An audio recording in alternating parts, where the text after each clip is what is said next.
காலை வணக்கம் நண்பர்களே. மார்கழி மாதம் 6ஆம் நாள் திருப்பாவை 6வது பாடல்.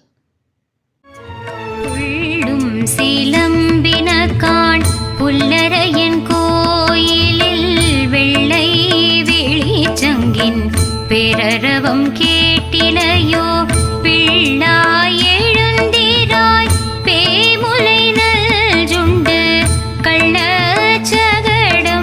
கலக்கழிய காலோச்சி வெள்ளத்தரவில் துயிலமர்ந்த வித்தினை உள்ளத்து கொண்டு முனிவர்களும்